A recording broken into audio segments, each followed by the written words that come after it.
to start things off, I would like to tell y'all how exactly I knew that Lisa and I were going to be best friends. It wasn't through trust, and it wasn't through loyalty. Thanks. And it wasn't through some little precious Hallmark movie moment either. This was years ago, and I think that the best way I could describe this would be trauma recognition. So, okay, we were driving down the road together, and we were just, like casually talking, having a great day. And I hadn't known Lisa that long, but, like hanging out wise, but we were going down the road, and then suddenly, in the middle of this intersection, there is a completely naked man standing right in the middle of the road of the intersection. He sure was. He was standing there just letting it flap in the breeze. Girl, it was just saying, hello, world. Mm-hmm. And normal people would be like, oh my gosh, what is happening? Oh, Lord, please cover your eyes. Look, everybody look, it's Willy Wonka. But not us. We both just got dead silence. Like, you could hear a pin drop in the car. Nothing. Because our brains immediately started calculating every consequence that was fixing to happen if we decided to look or stop. And it's like, I'm thinking, okay, if I stop this car, I'm going to have reports. There's going to be supervisors. There's going to be an evaluation on something. Just like everything's going through there. Like, is there going to probably be body cam from another officer that's here? Do I even get out of this vehicle? No. And I was thinking, if we stop and I help this man, because I'm going to have to try to figure out, is his blood sugar low? Is he drunk? Is he just mentally off? UTI? I'm going to be charting till 2 o'clock in the morning, and somebody's going to be saying, do you know if he's allergic to penicillin? And meanwhile, this naked man is out there. He's just spinning in traffic like a gas station hot dog. He's like a rotisserie chicken. And Michelle decides to, which I immediately loved, she's just going to slowly reach her hand down there, and I hear the doors click lock. And what I loved about Lisa is when I looked over at her, she was looking straight ahead, just dead straight ahead, like she had not seen nothing. She had on horse blinders. You bet that. You bet. Because there wasn't a word that was spoken between neither one of us. Not a word, because we both agreed on one thing. Absolutely not. Not today, Satan. And that friendship right there is the one that I didn't know that I even needed. It's, anybody can help you through the good times, but finding somebody who silently agrees not to get involved in a naked intersection situation. That's going to be a soulmate right there. Oh my gosh. Everybody, welcome to Scrubs and Sirens. I'm Michelle, the one with the badge. And I'm Lisa, the one with the stethoscope. And somehow we have survived law enforcement, healthcare, and we both still answer our phones for other people's problems. And we've seen emergency rooms, we've seen crime scenes, we've seen school drama, we've experienced relationship disasters. Amen, sister. We've had full moon behavior, bad decisions, and at least 3 or 4 public meltdowns before lunch.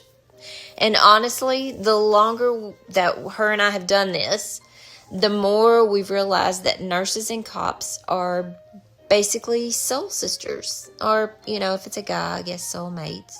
But we all wear different uniforms, but we do have the same emotional damage. Absolutely. And one of us carries trauma that she got in the ER. The other carries trauma that I got in a patrol car. But, somehow we both process this stress, and I think it's just been a lot of sarcasm and gas station snacks.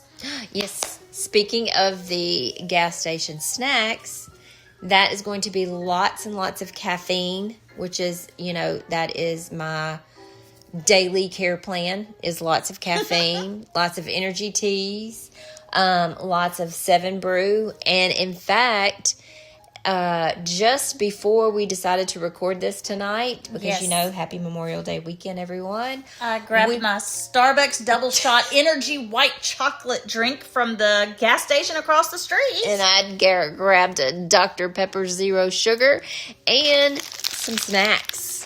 I think we have dangerously medical questionable amounts of caffeine. Yes, and eating all kinds of chocolate. One thing I want to talk about is the adrenaline rush. Mm-hmm. Because I think most people hear adrenaline and they think roller coasters. Mm-hmm. They start thinking Six Flags, Universal Studios, just, adrenaline junkies. And nurses and cops hear adrenaline, and we have a whole different thought process because it's like, okay, but what kind? Like cardiac arrest? Was it a domestic dispute? Was it a guy naked in the Walgreens parking lot?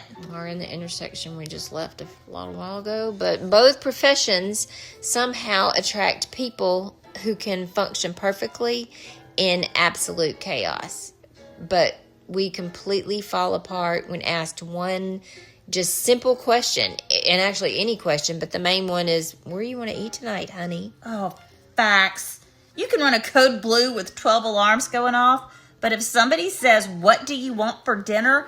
My head can suddenly spin around like The Exorcist. And I believe I remember a story you telling me that it actually did. I think it But did. our brains are trained for emergencies. We don't know how to operate in peace. If a shift gets too quiet, everyone will get suspicious. Immediately suspicious. Every cop knows that if dispatch goes silent for too long, oh, this is the calm before the storm because you know something is coming. The apocalypse. But that's it. That's what happens in healthcare. If the ER gets calm, somebody is going to whisper, well, it is quiet tonight. No. And you can bet 12 ambulances are going to appear in the ER bay like you have summoned them through witchcraft. There are rules. You never say the Q word. Never. That's like rookie behavior. Mm-mm. Absolutely not. So we're going to talk about schedules now, Michelle.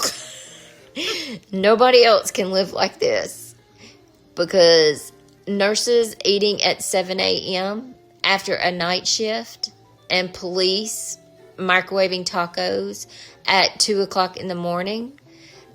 Everybody's wondering where your life went. I remember when I first started nursing and I didn't know any better. And they said, oh, well, so the shift it's going to be 1 month of days, and which is 7 a.m. to 7 p.m. And then you're going to switch over the next month and be nights, 7 p.m. to 7 a.m. And I was in the ICU. And I was like, oh, yeah, sure, I can do this. No, ma'am. No, your body can't adjust to that. It didn't. 6 months later, I left there, went to a normal job with normal days. Not a normal job because, it's still nursing, but normal day shift. And I didn't have any more PVCs. I mean, that first go around, I had to go see a cardiologist. Really threw you out. Mm-hmm. My first 3 years in law enforcement, I was assigned to evening shift, which is 3 p.m. to 11 p.m. And I had Tuesdays and Wednesdays off. Do you know what that does to your social life? Girl, it was non-existent. You have non-existent social life, and that's like, this is where like you dating. There was none of that, unless you're dating coworkers, but that's another episode. It's like you're trying to get your sleep pattern straight. Yeah, I can totally relate to eating dill pickles for dinner at 4 p.m. And in the meantime, it's like you're trying to get sleep, and your family will text like, "Are you awake?" It's like, technically yes, but spiritually no. No, because with these jobs, you're typically gonna miss holidays. You're gonna miss birthdays. Lots of them. You're gonna miss weekends, and like we already talked about the sleep cycles. But occasionally, you're going to lose your own personality. Yeah, and you miss that a lot. Yeah, because of the fact that, let me tell you this, losing your personality. My family said that because working in the emergency room, I didn't understand that, like, I shut my feelings off so I wouldn't have to experience all of the pain and stuff that other people, the families coming in. Absolutely. It's a defense mechanism for your body, your mind, it's mental status. And so what I did was I it carried over to the house. Like I couldn't separate the two. So they were like, "You don't cry, you don't do anything," and I'm like, And I think that somehow it's because like your coworkers somehow become your extended family. And it's because they're the only people who understand why you're laughing at something that is deeply inappropriate. "Oh yeah," and that's when dark humor is survival, and that's another thing that us nurses and cops have in common. Because if we don't laugh, we will absolutely cry in a supply closet. Just like on Grey's Anatomy, I've seen that so many times. Or, in a squad car. Or both. Yeah. And outsiders never really tend to understand that humor because they can hear a conversation we have at lunch and they are concerned that we need mental counseling. Oh, yeah. They'll immediately run to HR and tell them, "We heard that nurse talking, and she shouldn't have been talking like that. She was laughing at something that was so wrong, and she's just not compassionate." And they don't realize that that's how we cope. You cannot spend 12 hours seeing kids die or, people at their absolute worst of times and family members, and you can't, not develop a twisted sense of humor. Exactly. We both see things sometimes before breakfast that would make normal people just leave Earth entirely. And somehow, after all that, both of our careers, we attract strong women, I think. Incredibly strong women. Absolutely. Through my circle of friends and through your circle of friends that we've combined and introduced to each other, these, I think, are some of the toughest women, some of the strongest women. I'm so fortunate to have this circle of friends because I have women that can de-escalate a psych patient, that can stop a fight, that can restart a heart, and file paperwork and still remember that somebody needed cupcakes for a school event tomorrow. It's especially hard for you guys because y'all, women in your profession, that is typically a male-dominated profession. Oh, absolutely. Absolutely. And women we carry snacks and we carry our trauma. Of course, we're going to carry that ibuprofen for those back pains. But what everybody else doesn't understand is we've got everyone's emotional burdens all in the same bag, too. And, let's be honest, both professions require a level of emotional toughness that really people don't talk about enough. You see people on the worst days of their entire lives. And sometimes it's every single shift, sometimes several times in a shift. And, it's with our job, you can either be, people think you're too tough or you're too soft, and you have to find that balance in between. And you're regulating this at work. It's like a balancing act, and you're trying to act accordingly, but then you're also expected to go home and act normal afterwards, just like you did with your family. You're expected to go home and act like nothing ever happened at work. Exactly. Not just it's very, very, very, very tough to do because you can't. I mean, you got somebody over here named Karen wanting to discuss the HOA bylaws after I just, watched a man die straight off in front of me. Yeah, or fight security naked in triage. Oh, yeah. Oh, man, oh, man, oh, man. We had some of those. Human beings are exhausting, but weirdly lovable. Oh, yeah, definitely. Sometimes. On alternate Tuesdays, maybe? Yeah. But another thing that both jobs attract is adrenaline addicts. Adrenaline junkies. Absolutely. Like, who volunteers to work a 12-hour shift surrounded by chaos unless part of their brain just enjoys insanity? But there's always that moment when the radio will go off, the alarms start ringing, Grandpa's trying to get out of the bed, so the bed alarm's going off, and everybody just automatically starts moving fast. They know their roles. They know what they're supposed to do. You go from being so tired to suddenly being wide awake. And your nervous system just cracked open an energy tea is what it's like.